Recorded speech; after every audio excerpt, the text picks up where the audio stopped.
Dear students, आज के lecture में सभी का वेलकम है।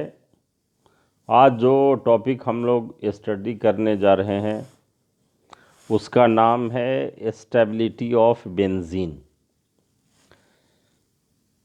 इसका अर्थ है कि बेंजीन जो दूसरे अनसैचुरेटेड कंपाउंड है, अल्कीन या अल्काइन सिस्टम, उससे अधिक स्टेबल है, यानी it has got exceptional stability. और देखिए इसका मेन काउज है ये इसका एरोमेटिक होना। देखिए we know that benzene is an aromatic compound having ring structure. देखिए इसमें रिंग स्ट्रक्चर होता है। It has 3 pi bond, but the pi bond in benzene ring is different from pi bond of alkene and alkyne system, and different nature of pi bond of benzene and other aromatic compounds is due to its structure in ring system। देखिए ये ring system है benzene का। इसमें ये 6 p orbital है और देखिए ये आपस में ओवरलैप करता है इस तरह से कि ये एक रिंग ऊपर और एक रिंग यहाँ ये नीचे में है और एक दूसरे के ये बिल्कुल ही क्रॉस्ड है और ये डीलोकलाइज सिस्टम है। ये इसका अर्थ ये हुआ कि जो पाई इलेक्ट्रॉन्स हैं एज ये इलेक्ट्रॉन क्लाउड के फॉर्म में पाए जाते हैं और ये रिंग में है, मतलब ये एक तरह से ये रिंग में ये सर्कुलेट कर रहे हैं ये। तो इस तरह से ये देखते हैं कि ये जो एरोमेटिक सिस्टम में जो पाई बॉन्ड है वो बिल्कुल ही अल्कीन और अल्काइन सिस्टम से अलग है, जिसका मेन कॉज है ये बेंजीन के स्टेबिलिटी का। और इसका जो इसलिए स्ट्रक्चर से हम लोगों ने पहले स्ट्रक्चर एंड बॉन्डिंग के ये टॉपिक में स्टडी किया है कि किसी कंपाउंड की प्रॉपर्टी डिस्क्राइब करने के लिए ये ज़रूरी है कि उसका स्ट्रक्चर जानना, ये किस तरह से उसमें ये और वाइटल पिक्चर किस तरह से है उसे डिस्कस करना ज़रूरी है। तो देखिए ये जो दूसरा इसमें रीज़न जो है वो ये इसके स्टेबिलिटी का वो है ये इसका रिजोनेंस स्ट्रक्चर। देखिए इसका ये रिजोनेंस स्ट्रक्चर है बेंजीन का।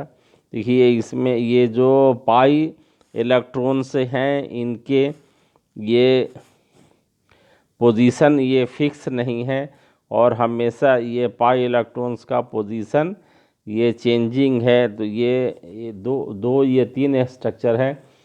तीसरा स्ट्रक्चर है ये डीलोकलाइज्ड, इसमें पाई इलेक्ट्रॉन्स है। इसका मतलब क्या हुआ कि ये पाई इलेक्ट्रॉन्स का जो पोजीशन है ये फिक्स नहीं है और इसको ये हाइब्रिड स्ट्रक्चर कहा जाता है।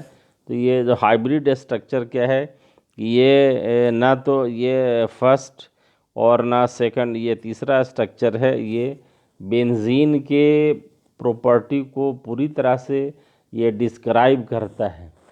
इसका मीनिंग ये हुआ कि ये जो इसमें जो पाई इलेक्ट्रॉन्स हैं वो बिल्कुल उनका पोजीशन फिक्स नहीं है और ये डीलोकलाइज्ड हैं। तो ये जो इसमें रिएक्शंस होगा, जो आने वाला ग्रुप्स होगा, जो इलेक्ट्रोफाइल होगा, ये 6 कार्बन में किसी भी कार्बन पर अटैक कर सकता है और इस तरह से ये इलेक्ट्रोफिलिक सब्स्टिट्यूशन रिएक्शन देता है। तीसरा जो इसके एक्सेप्शनल स्टेबिलिटी का एक्सप्लेनेशन का बेसिस है हीट ऑफ हाइड्रोजनेशन।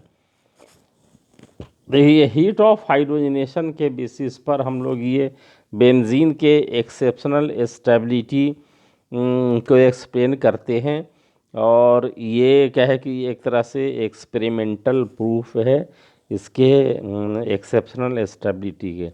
देखिए ये जो साइक्लोहेक्सीन है इसका हाइड्रोजनेशन किया जाता है तो 28.6 किलो कैलोरी पर मोल ये एनर्जी ये रिलीज़ होता है।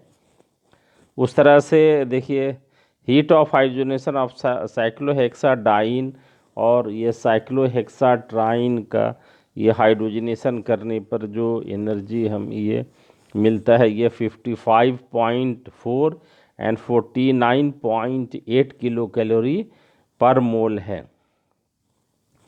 लेकिन जो बेंजीन का जो रिजोनेंस एनर्जी है वो 36 किलो कैलोरी पर मोल होता है। इसका मतलब क्या हुआ कि ये साइक्लोहेक्साट्राइन में ये 3 डबल बॉन्ड है, इसका हाइड्रोजनेशन से ये 28.6 किलो कैलोरी पर मोल एनर्जी ये रिलीज़ हुआ। और जो ये बेंजीन का जो हाइड्रोजनेशन का जो एनर्जी है 49.8 किलो कैलोरी पर मोल है। तो इसका जो ये डिफरेंस है 36 किलो कैलोरी पर मोल।